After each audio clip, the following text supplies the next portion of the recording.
કે કોઈ પણ સમાજના યુવક કે યુવતી, આપણો બ્રાહ્મણ સમાજ નહીં, કોઈ પણ સમાજનો યુવક કે યુવતી જ્યારે કોઈ પણ દીકરી મોટી થાય અને ઘરેથી ભાગી જાય ત્યારે એના મા બાપને ઘણું વેઠવું પડે છે, ઘણી તકલીફો સહન કરવી પડે છે અને એના કારણે સમાજમાં મોઢું બતાવ જેવું કે રહેતું નથી.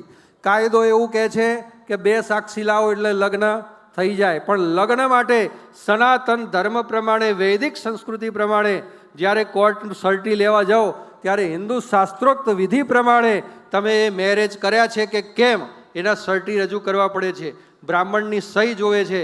અને આજે એક મહત્વનો દરેક સમાજ માટે આપણે ઠરાવ કરીએ કે કોઈ પણ ભાગેલી દીકરી હોય અને ભાગેલું જોડું હોય એના કોઈ પણ બ્રાહ્મણોએ ક્યારે લગ્ન કરાવવા નહીં. આ બહુ મહત્વનો ઠરાવ છે. એ માત્ર બ્રાહ્મણ માટે નહીં પણ દરેક સમાજ માટે આ મહત્વનો ઠરાવ છે કે કોઈએ લગ્ન કરાવવા નહીં. અને જે કોઈ પણ બ્રાહ્મણ એ લગ્ન કરાવશે એને બ્રહ્મ સમાજ તરફથી શિક્ષાત્મક દંડ કરવામાં આવશે, એની ખાસ નોંધ લે.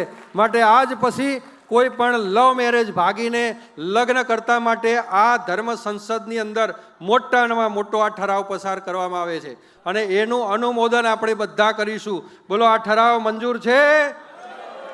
હા, તો આ પ્રમાણે બધા બ્રાહ્મણોને આપણે એલર્ટ કરી દેજો. આજ પછી કોઈ પણ દીકરી હોય, કોઈ પણ જગ્યાએ લવ મેરેજ થતા હોય તો કરાવવા નહીં. મા બાપની સંમતિ હોય તો જ એ લગ્ન કરાવવા.